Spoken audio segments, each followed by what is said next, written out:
Hi everyone, this is now starting off with week 12. Yeah, that means I've been on this drug now for nearly 3 months. I'm down 1.3 pounds. It was funny. Yesterday I was down 1.9 pounds, and for whatever reason, because that's just how the body works, I've gained 0.6 pounds from yesterday to today. Could be anything, but we're not going to look at the small things. We're going to look at the big things, which puts my total weight loss to 18.2. It's good news. And we're chugging along. I had an opportunity this last week to meet with a nutritionist. My doctor said that whenever he puts someone on Mounjaro or any of these GLP drugs, he likes to have them talk to a nutritionist. And so this was my chance to do that this time. It took a long time to get an appointment. That's why it's 12 weeks out, right? And it was nice. It was good. I got to bounce some ideas off of the nutritionist. I let her know that I was primarily looking at fiber, protein, and water. And if I get those 3 things in every day, I've noticed I don't feel unhealthy. I haven't lost muscle the way people have reported. I've gained 5 pounds of muscle if those scales are to be trusted. And she felt like, well, you can't know exactly. They're not exact. They're a pretty good indicator. So if it thinks I'm gaining muscle, she says I don't doubt that. Good news. And she thought that was great. The focus on those 3 things is really where she wants to go. And I think she's relieved because I think she fights with people about things that you should do while on this drug. And one of them is to do strength training, which I've been doing for a very long time. And in fact, my scale is all red, right? I'm too obese. I have too much visceral fat, too much subcutaneous fat. I goes red on almost every score. But when it gets to how much of my body is muscle and how much of my body is muscle plus skeleton plus meat, I guess, it's happy. It's like not only is it not bad, it's in the green and I am above average. And so I started looking at some charts, and at my age, I'm above average for almost every age group out there for women. And I think that's an indication of the years of weight training. It makes me feel, and I think she felt too, that when I lose this weight and I start getting thinner, I'm going to be healthy. I'm going to be in good shape.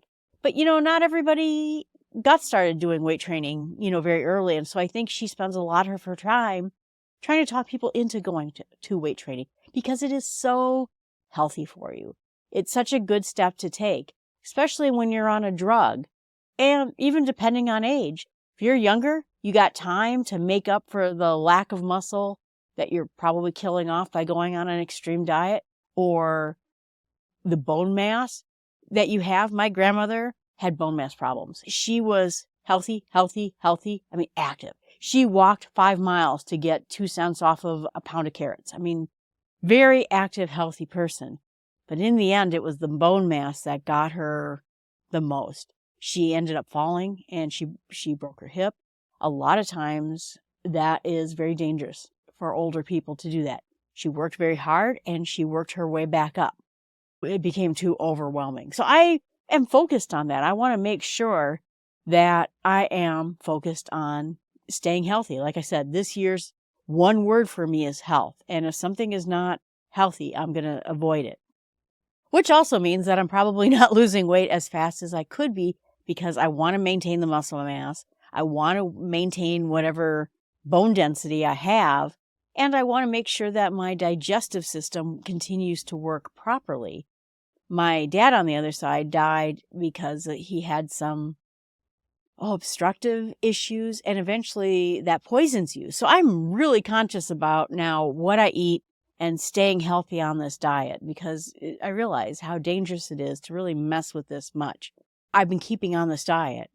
And that has a lot to do with just the research I did before taking this drug. I wanted to know how to keep myself healthy, and I think it's doing a great job of doing that. So the nutritionist piece went well. She was a little bit worried about my calcium levels. I don't get enough calcium, so I started taking calcium supplements to make sure that I get enough in.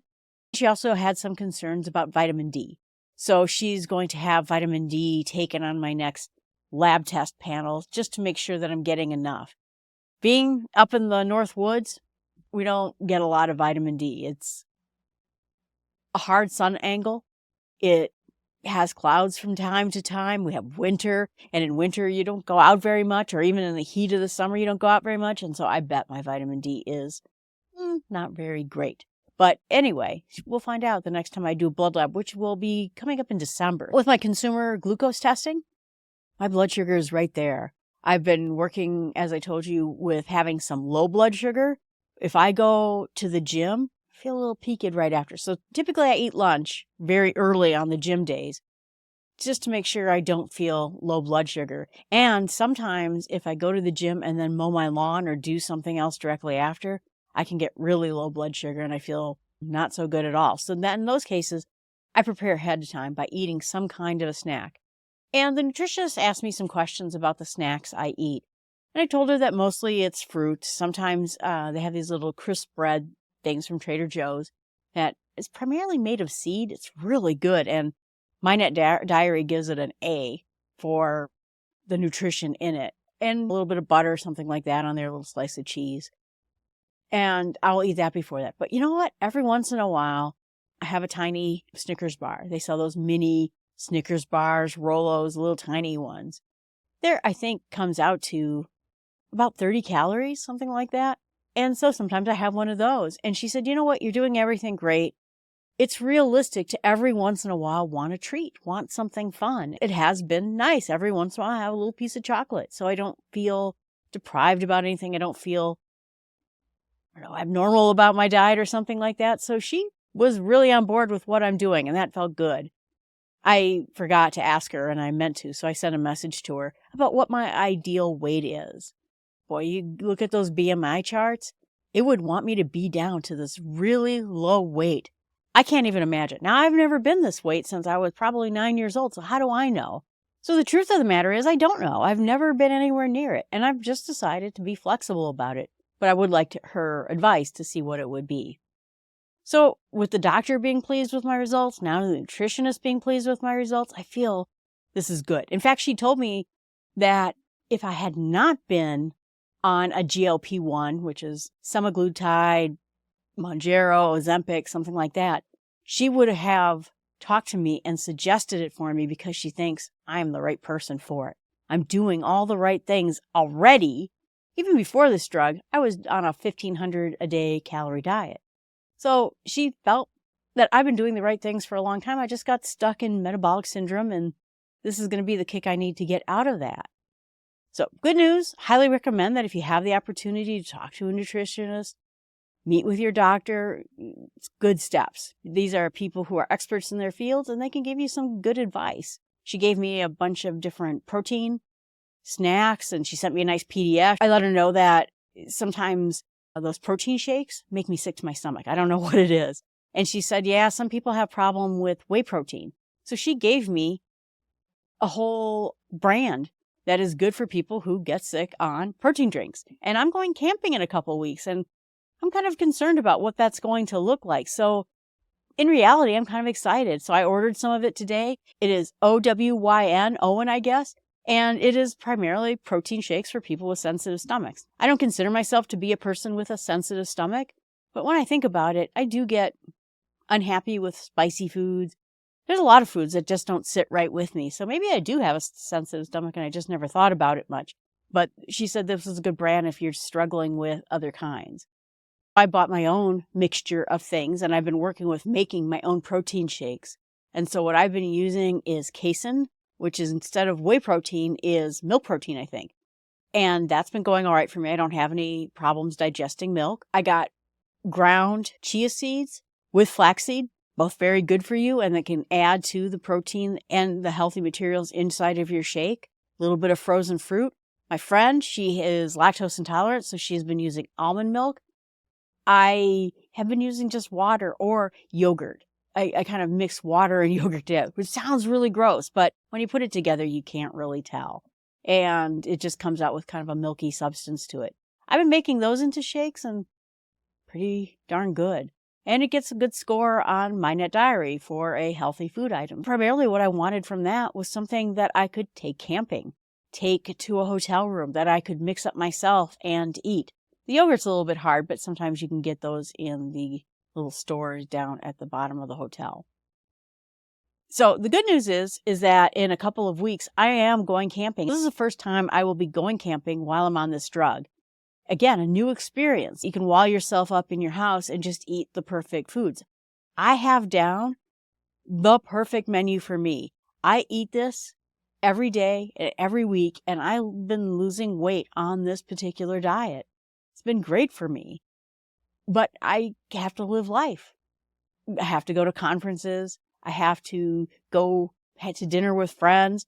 And now this camping, it's going to be a week long. So it's going to be a little bit longer than I've had to deal with before.